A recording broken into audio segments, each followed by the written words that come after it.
Hello, and welcome to the Educators and Immigration Podcast. I'm your host, Dr. Gerardo Mancilla. I immigrated to the United States at a young age and am currently working as an assistant professor of education. In this podcast, we will explore the intersection between various immigration statuses and how that relates to our K-12 educational system. We will explore how educators can support immigrant families, undocumented youth, and students with DACA. Join us to learn more about these topics, listen to our guest stories, and explore resources to support students. This is the Educators and Immigration Hello, Podcast. and welcome to another episode of Educators and Immigration Podcast. I'm your host, Dr. Gerardo Mancilla. We have been referencing the Center for Dreamers several times on this podcast, and I'm very excited to have Erika Rosales talk more about the center with us today. Erika is the director for the new Center for Dreamers at the University of Wisconsin-Madison.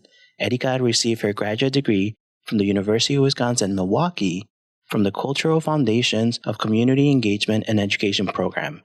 She has done recent work at the Global Health Institute as a human rights curriculum coordinator, focusing on immigration, child health, and human rights. She's also currently working at the Wisconsin Center for Education Research as a diversity and inclusion specialist. Additionally, Erika is also a 4W, Director of Immigration and Human Rights. Erika has been an immigrant activist and has helped organize immigration events and rallies locally and nationally. Erika, thank you so much for being with us today. Hi, Lalo. Thank you for having me here. It's such a pleasure and an honor. I know that we've been talking about the center throughout several of the podcasts, and I'm really happy to finally have you on board for this. Yeah, same here. I've been listening to your podcast since episode 1, and you set the bar pretty high with the people that you've had on. So, well, we're hoping that as we have more and more guests, that we continue having this conversation about immigration in Wisconsin and also at the national level. Mm-hmm. So we're really excited to continue that conversation and continue learning more so that our educators, our community members, and our students can all have the most information possible. Can we begin by having you tell us a little bit about yourself and your story, whatever you feel comfortable? Oh, sure. This conversation would probably be extremely different, if not non-existent, maybe about 5 years ago, since 2017, when I was not open at all about sharing my story and just, what it meant to be undocumented. I was in the class when it came to being undocumented. And that has been a journey, as it is for most folks who are undocumented. So I have DACA. I'm an undocumented person who has DACA. I've been in the States since 1995. Not to date myself, but that shows you that I'm one of the DACA recipients that is on the older end of that spectrum. I think a lot of folks see us as these young immigrants. And I would love to see it myself as a young person. However, there are some other folks who have a very similar story like mine, who have been here for a long while. I came here at the age of 12, and I came, without inspection. I'm originally from Mexico, from the state of Mexico. It's an actual state that's called the state of Mexico. And I had the very large fortune of growing up, being born there and growing up, having my childhood there. My dad used to work at a factory as a supervisor in Mexico City. And he worked at General Electric. And back in the 1980s, there were a lot of U.S. manufacturers that got sent overseas to China because the labor was a lot cheaper. And so a lot of factories started closing down, which meant that a lot of people also lost their jobs, including my dad. He had a very good job as a supervisor in Mexico City, and he received some severance off of that. But around the same time, we had a very corrupt president, and the economy just, kept tumbling down. 10 years later, my dad was still unemployed, and it was about 7 years later. Yeah, 7 years later, my dad was still unemployed, and he would do little things here and there. However, there was nothing that was stable. My mom was the main contributor for the household. And so just like how this would happen back in the day, usually the head of the family would decide to come to the United States and work for a little bit and then go back home, save a little bit of money and then go back home. However, my parents realized, like, what is he going to go back to? That the situation just keeps getting worse. And it's not just him and not just my mother. It's the entire family that they had to worry about.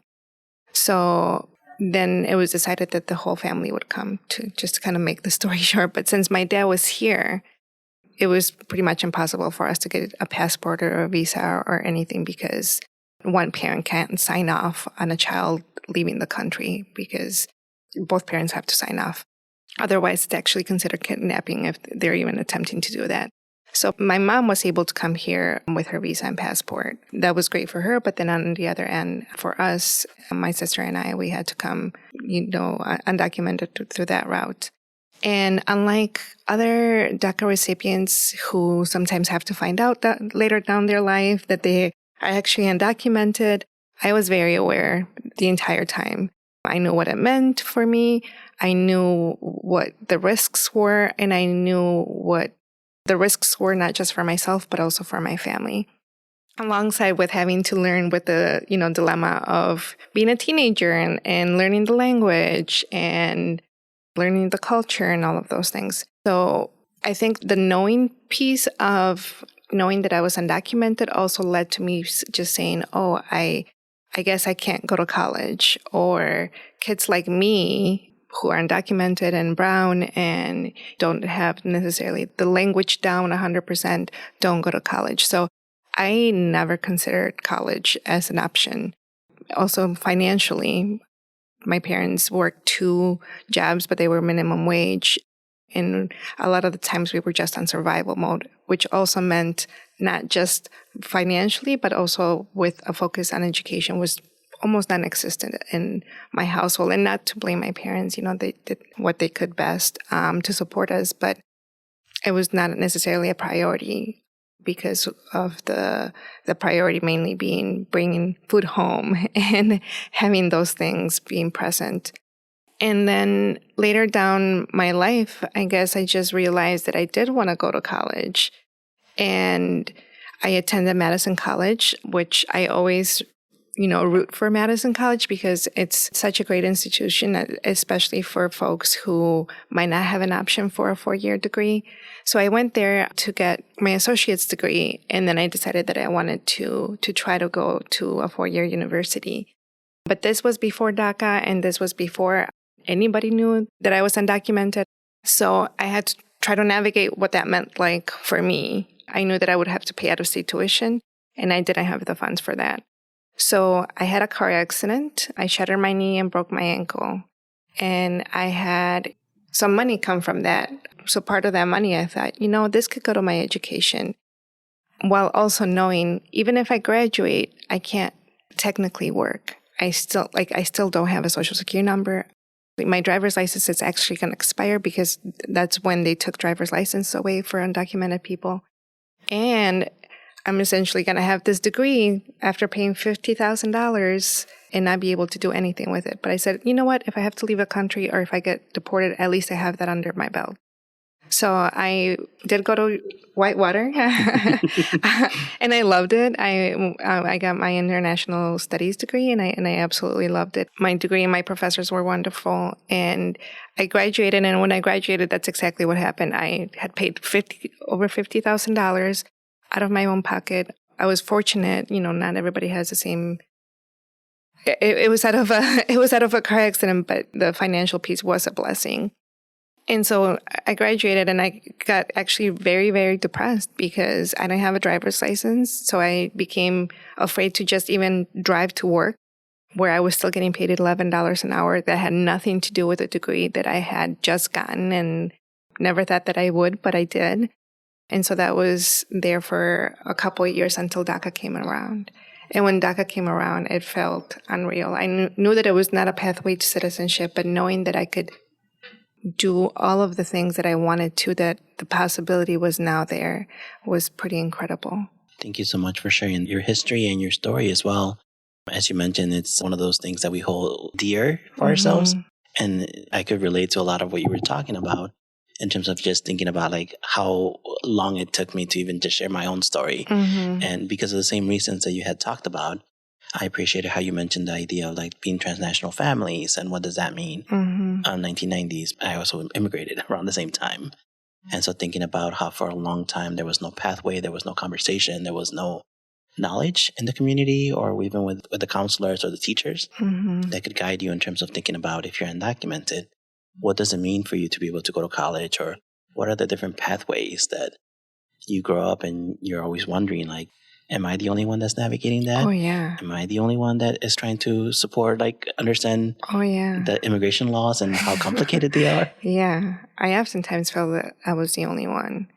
And even the terminology changed, like now having the word undocumented, I'm sure for you too, like that is a paradigm shift, because that is how we feel like we're being seen. We're no longer being seen in a completely negative light, which I don't even want to use the other word, but to come out and share your story with a light that is almost like neutral versus something that is really negative and has a really negative connotation, and take some of that weight off of that. Because I feel like, at least for me, I know that I internalized a lot of what has been told to us, that we are criminals and that we are not supposed to be here. I internalized and I believed it and have been doing a lot of healing from that, but it's still, kind of peeling off all of those layers off that are not true. Well, and I feel like even you mentioning using the word undocumented and being able to explain that there might be different barriers, but that doesn't make you any less human. Exactly. That it's just a different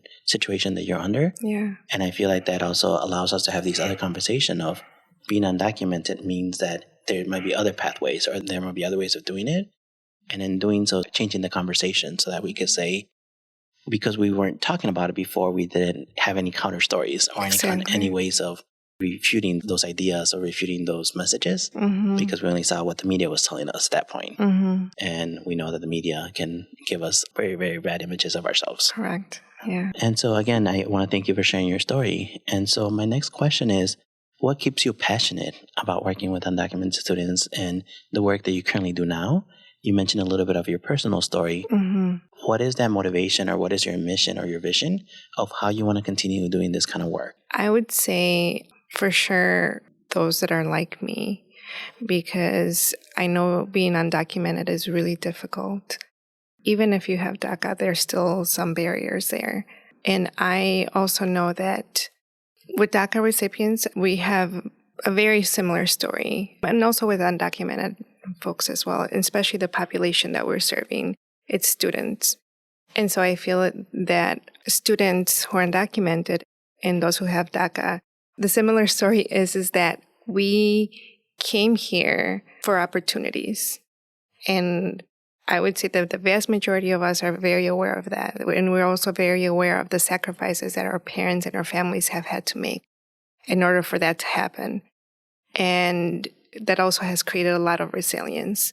So I am just in absolute, I hope I don't start crying. I am in absolute awe every time I talk to students and I see how they put all of their heart into their work and into what they're wanting to do, not just for themselves, but oftentimes it's for the community. Like they so want to give back to the community that oftentimes is the same one that rejects them, But I feel like that they believe in community. They believe in, I'll include myself, that we believe in community and that we believe in the sacrifices that our parents have made to be able to show our parents like it was worth it. And we want you to be proud.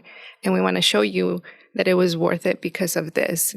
I know that you and I, Lalo, know people who are doing amazing things, who are getting their PhDs, who are parents and have little ones that are going to become something amazing in our community.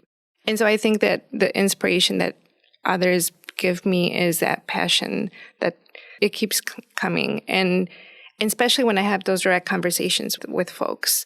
And for us to connect together, I feel very fortunate to be able to have that connection and that direct connection with them, and for them to hear my story in order for them to feel more comfortable in feeling understood as well, and feeling like there's somebody who's walking down this path. It's not just me, and there's other people out there that are having very similar struggles. And they're also here. They're also continuously resilient. So, yeah, I would say that the majority of it is other DACA recipients as well as other undocumented people. And then also just like the larger 11 million of us, because it's not a few of us. And I think that whether we're in school or not, we're just as valuable. We have had the same amount of humanity, different struggles and different barriers. But I think that, the 11 million of us have very, very similar stories. And that keeps me going, hoping that I can do something about that.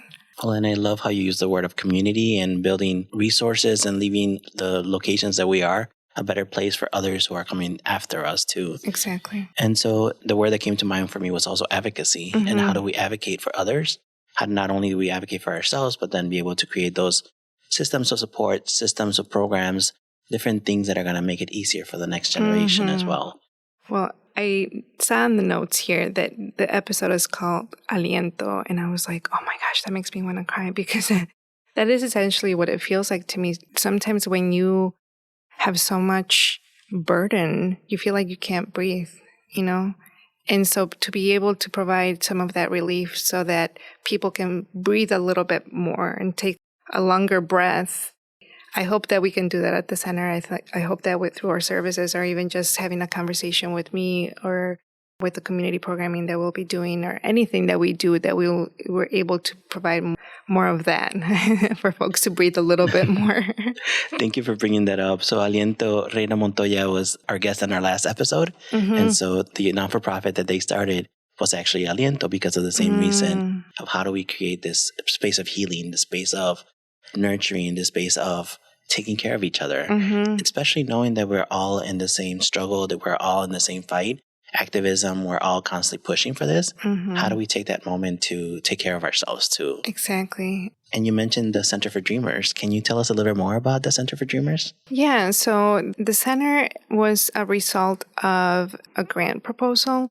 Aaron Barbedo, who's a lawyer at the law school here at the University of Wisconsin-Madison, and myself co-wrote this grant. And so we got $110,000 off of that, and it's through the Baldwin Wisconsin Idea Endowment.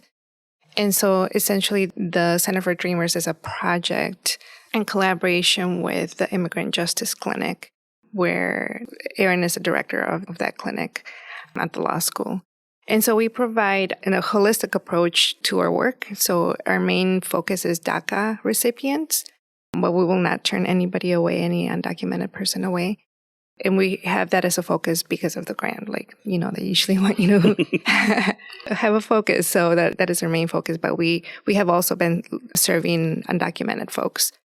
And our main focus with that is serving DACA recipients and undocumented folks around education and educational needs. So we provide legal services. We also provide social services through referrals, and then educational career services. And the way that we do it, again, is through a holistic approach. And we want to make connections. So, for example, for the legal piece, what we do is a collaboration with the Immigrant Justice Clinic. There's Aaron Barbedo, and then we also have two other attorneys who provide the services alongside with law school students. So we have monthly clinics. We have our monthly clinics that are available for folks to call in, so that way we make them accessible. And we thought about doing it in person, and as much as we want to, we realized that if we are doing this in the entire state of Wisconsin, that the most accessible thing for us to do this over the phone. And then during those conversations through the legal clinics, folks are also asked, do you have any education or social services needs or career needs? We then contact the same folks for those needs. Can I quickly ask, you mentioned there's monthly clinics on, is there a specific schedule that has been set up, or is that something that's upcoming? Yeah, there is a specific schedule, and actually I'll mention the website. We did have 4 clinics, 2 last semester, and then we've had 2 this semester already. And then we have 2 more coming up, and we will have a couple more during the summer as well. The ones that we have coming up are March 25th. From 1 o'clock to 3:30. And then the one after that will be April 5th from 3 p.m. to 6:30. And then there's actually more information about this on the website, which is dreamers.law.wisc.edu. And then there's information on how to contact us on there as well. And we will continue to update the website to have more information about any future legal clinics through the summer or through the fall as well. And on the website, there's a tab called Events. Yes. And then these are under the Event tab then. Yeah, we have them under the Legal Services tab. And then we also have it through the Events. Essentially, the Legal Services tab takes you to the events when you're looking at the clinic information. Okay. And the website was dreamers.law.wisc.edu. Correct. Okay. And we'll hyperlink this in the show notes as well so that people can have access to that. Perfect. The website is available so people can go and visit. And so I just wanted to make sure that we talked about the clinic itself because I think that that's an important thing to do. And the fact that it's by phone, it's actually more accessible too for different people to be able to call in and be able to get supported in that way. Yeah. We're hoping to do some in person too, just to have different modes of being able to provide these services. But doing the phone ones have been very successful. And also it seems like there's a comfort level there that's available so that people don't feel intimidated about meeting with an immigration lawyer or law school student. So thank you. And you said that the focus of it is DACA renewals, but there's other processes such as advance parole that people can also ask about, and some of the other visas, such as the special immigration juvenile status, the U visa, asylum, and employment-based immigration visas, and also deportation defense as the other one, right? Correct. Yeah. So given capacity, the main focus has been DACA renewals and also the focus with DACA. So DACA renewals has been a big one, applications for advance parole, but there has been also conversations about special immigrant juvenile status. There's actually information on the website about what each one of these mean. And then with the U visa, asylum, employment-based, and deportation defense, we don't see those as often, but we're hoping to be able to provide the services continuously, especially with special immigrant juvenile status. I won't say too much, just we could have a whole conversation about that, but that might be something that is accessible for undocumented youth who are minors and might be able to have access to legal status through that. So I would really recommend for folks to go on the website to get more information on what it means, and if they know somebody who might have the possibility of adjusting their status through this status. Thank you so much. So the first service that you mentioned was legal services. The second one was mental and social services. Yeah, so we have a collaboration with the School of Social Work, and then we also have a social work student that is attending the School of Social Work here in Madison. So what we're doing with the School of Social Work is we're collaborating to provide information to social work students on how to better serve the immigrant and undocumented community. The social work student that we have, she's also the president of Dreamers of Wisconsin. Her name is Christabel. And so she has been providing these presentations. She provided one over the fall. The first one was understanding the role social workers play in advancing immigration justice. And then there's another one coming up at the end of this month. The topic will be undocumented mental health training. And she will do that in collaboration with a mental health provider. And then there will be another one this semester as well that will be on supporting undocumented students in the school system as well as their families. So that will be more for social workers that work in the school environment. That is awesome. Mm-hmm. So the first tenet was the legal services. The second one was mental health and social services. And then the third one that you mentioned was educational and career services. Yeah. And before we move on to that one, I'll also say that with mental health and social services, we have Christabel who has been providing referral services. So folks who contact us via either the legal clinic or contact us directly and they say that they need some social services provided or mental health services, then what Christabel does is she goes through a referral process in order for her to find, services for them. And the other pieces that she's working on as well has been some guides. So she is creating a food assistance guide that we'll be having on the website. So for food security, this will be a guide that includes all of the counties in the state And so there will be a guide that is providing all of the information for food security specifically. But then she's also going to be providing a couple of more guides, one on immigration, one on mental health. And if she has time, 'cause it's a lot of work, hopefully she'll be able to do all of that by the end of the semester. So we'll continue to update the website to have those as resources. Well, and as you mentioned, those are key resources. As we're thinking about mental health, access to mental health, a lot of times the question of insurance comes to mind, and or wait lists, as well as having culturally responsive therapists or counselors are also available. Yeah. And so I feel like that's an important resource to have as people are considering different resources in their own community. That's some of the questions that they could think about is, what is the wait list for different people? How can people get access with no insurance? Or if the providers offer a slider scale, that sometimes it's correlated to your income. So if you don't make a lot of money, then you're still able to access the services. You would pay a lower amount per session rather than trying to have insurance to cover it. Exactly. That is a huge resource. Yeah, and as you probably can imagine, the resources look very differently in different parts of Wisconsin. So we are very fortunate here in Madison to have all the resources that we have. But then there's other counties and towns that just, their resources are very scarce. And even to know where to go for those resources. So this is going to be, one place folks can go to and hopefully find the information that is needed. Thank you. And then the third one that we had talked about was education and career services. So with that, we are starting to provide educational and career counseling to students that contact us. I have direct conversations with them. A lot of it is how to navigate the higher ed system and how to get into college, or is there access for in-state tuition, which we know there is not, unfortunately not in Wisconsin. What career can I have if I'm undocumented or if I have DACA? So we've been supporting students on all of that. And then also with that related to education, but it's more on the other end. So helping those who are supporting undocumented and DACAmented students, how to better support them. I provided a presentation and we'll be providing another one here in Madison at Success Works.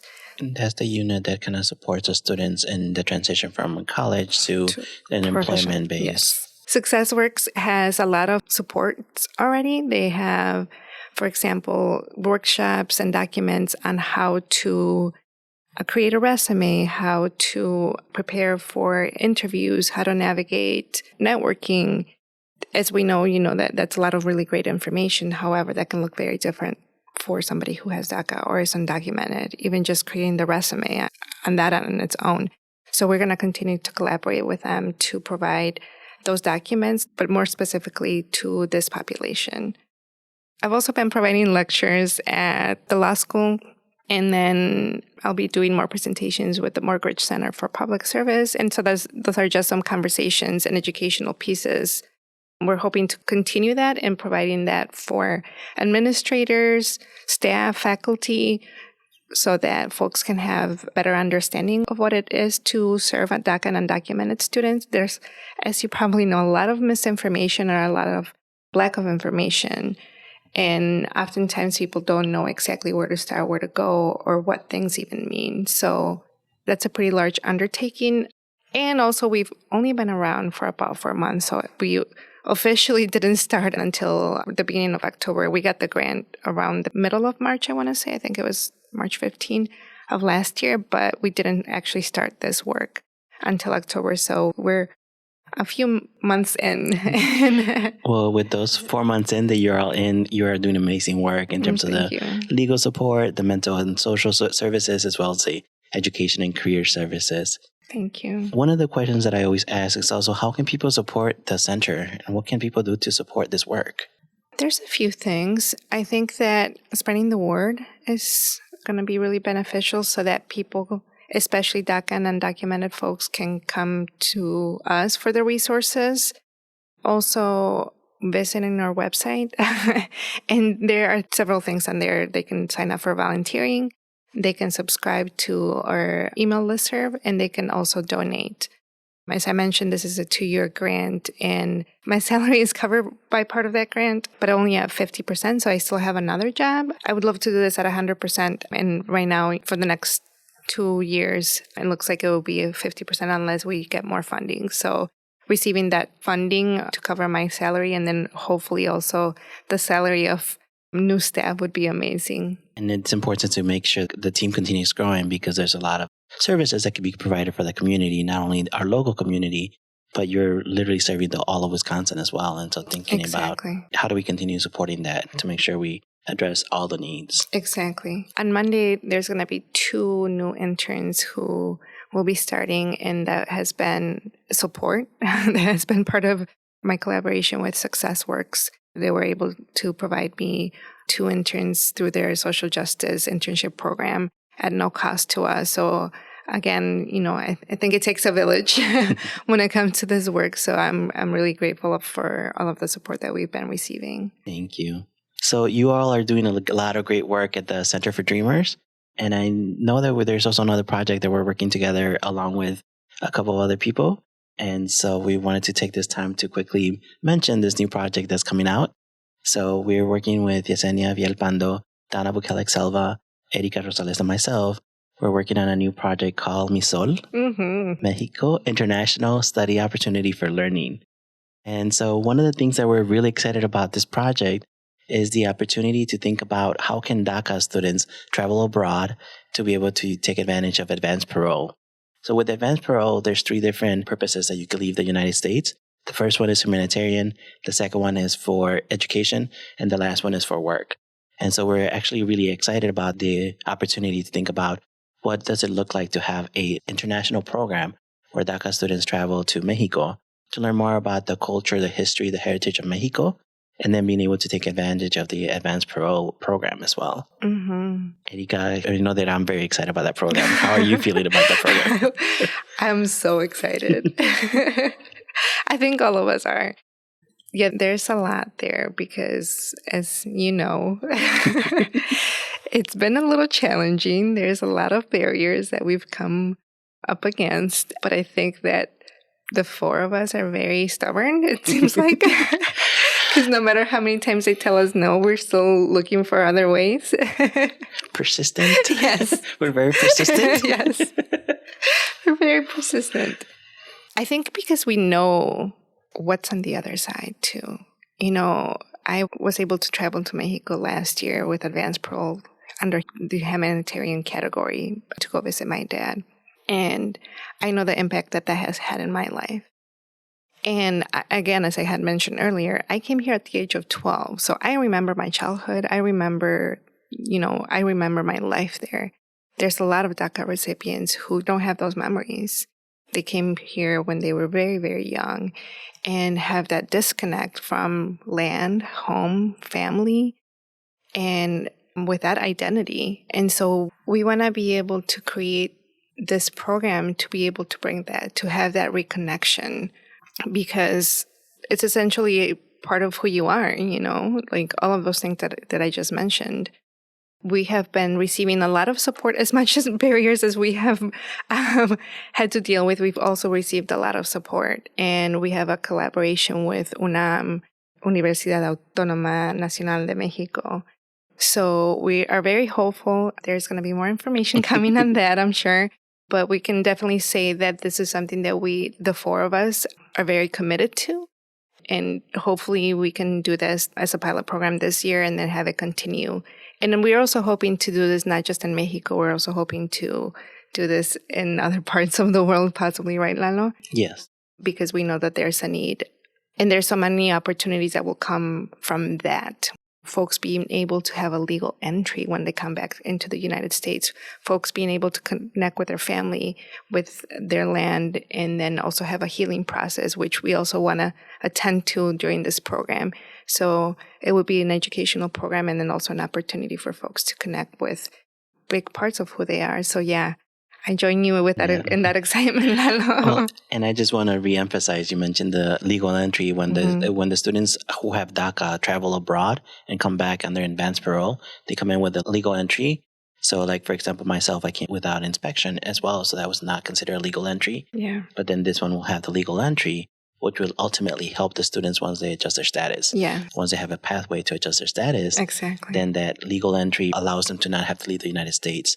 when they do that immigration interview. And so I think that that's the other part that we're really excited about. Yeah. What is the possibility long-term for the participants of this program? Exactly. Yeah. And as we know, there is another program that exists in California like this. But other than that, there's not a whole lot, especially here in the Midwest. And so we're really excited. And we know that there's going to be a lot of support. If folks donate to the Center for Dreamers, we would be able to use those funds to support this program. And also, we know that there's going to be a lot of interest from DACA recipients too. So hopefully we can do these visits a whole bunch of times so that we can extend this out. Yeah, and I'm definitely very excited about this opportunity too. As you mentioned, I think for me, it was over 20 years before I got the opportunity to go back to Mexico after I was in the United States. And so just being back the first time after that, it was life-changing as well. Yeah. So it's an awesome opportunity. Yeah, it is very life-changing. And I can imagine that this being a life-changing experience, because you're going for the first time, but you're doing this together with other people who have had a very similar experience as you. I think that that's going to be really powerful as well. Well, I want to thank you again so much. One of the final questions that I have is, what advice do you have for undocumented youth and for students? I think that maybe the biggest advice that I have received has been to ask for help. I've had to struggle with that. I'm not very good at asking for help, even though, my job is to provide help. But asking for help has really opened up a lot of doors for me. And I know that oftentimes it's a little bit difficult when you're undocumented or have DACA. You don't know exactly who to trust.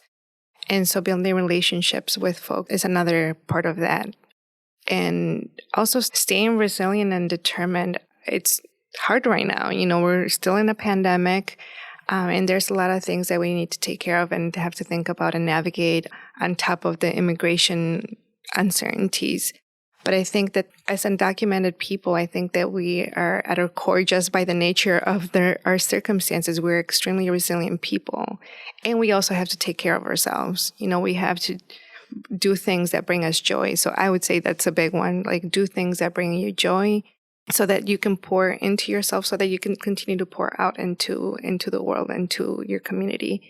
And then staying determined with what you want, even if you keep hearing no. As you mentioned, I'm very persistent, Lalo.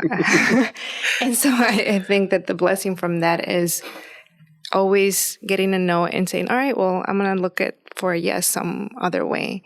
And with that, I have been able to get farther than I thought I ever would. And I think it's because of that persistence and that determination. And I feel like that also helps you think outside the box as well, in terms of if somebody tells you no for this opportunity, it's like, okay, then let's figure out where it is that yes, or what other door can I open to make sure I can make it. And I know you're probably not going to ask the other question, but if you don't mind, I'm going to go for it. Because the last question was, what other conversations are missing as it relates to supporting our students? And it goes into getting no's in different ways and looking for yes in different venues. One of the things that I think have been missing are how undocumented students can look for jobs. Can they attend school? And if they can they, get a job after they're done with completing their degree? So I attended this lecture. This is connected, I promise. I attended this lecture at UW-Milwaukee, which is where I went to school for my graduate degree. And I love Black Panther. I don't know if you love Black Panther. Oh, yes, I love it. Black Panther. So one of the actors from Black Panther, you probably know, is a DACA recipient. And he attended and he was going to talk about what it's like to be a DACA recipient and an actor in Hollywood. And in his conversation, he provided, just a little bit of his story, but also he mentioned that he had to look for different ways on how to do what he wanted to do. And so in a very savvy way, he was able to make himself an LLC. Yes. So this is something that I feel like is really missing out there. And I hope that, at the Center for Dreamers, we can provide more information about this. So, because it does provide a lot of more opportunities and doors for folks. So he made himself an LLC and essentially make himself an individual contractor so people can contract him as an organization, as his business. Yeah. he develops his own name as the business. Exactly. And then people hire the business rather than hiring him. Exactly. And the business has an EIN number, individual tax number. Yes. That then the business has, but he doesn't have to have the social security number for that. Exactly, because people can use their TIN for that. And so that's something that, I hope we can spread more information on. There's actually information already on the Immigrants Rising website. So if people look into that, we're hoping to also provide information as well. But I think that's pretty big because, if people want to have a business and they're undocumented, they can do that. If they want to go to a business school and say, hey, I can still do something with that after I graduate or become a photographer, or I think that there's a lot more possibilities that we're aware of. So I wanted to share a little bit of that because that to me was pretty mind-blowing because I had no idea about that. And it just opens up so many doors. Thank you so much for bringing that topic up. I'm actually working on a couple of people that I'm trying to get on the podcast to talk specifically about that topic. Oh, yay. In social media, if you research the term undocu-hustle, yes, and then you get a lot of information in terms of how do you turn your passion, your skills, your job basically into your own business, and you make it the business itself. And so then again, like we mentioned, they're not hiring you, they're hiring your business. Exactly. And so the person that I'm thinking about, one of them is from real estate. And another one, they started their own cleaning company as well. And so I'm hoping to have those two guests on the podcast kind of talk about what that process looks like. One of them is from Wisconsin. So I'm very excited to kind of learn about how do you create an LLC as an undocumented person in Wisconsin. Mm-hmm. The other one's out of state, but it's still very important information, as you mentioned, that we could think about those pathways, those options, those opportunities in a different creative way, and we make it work so that we could remain persistent. Exactly. So thank you, Erika, so much. I greatly appreciate having you on the podcast. And I know I've been waiting for a while to get you on here because I wanted to make sure that our audience could hear more about the Center for Dreamers and also learn about your story as well. So thank you so much for sharing that. To the audience, thank you again for tuning in to another episode of Educators in Immigration. Please remember to like, subscribe, and share this with educators, with community members, and with your friends, family, and students to make sure that we share this information with everyone. Thank you again, and hope you have a great day.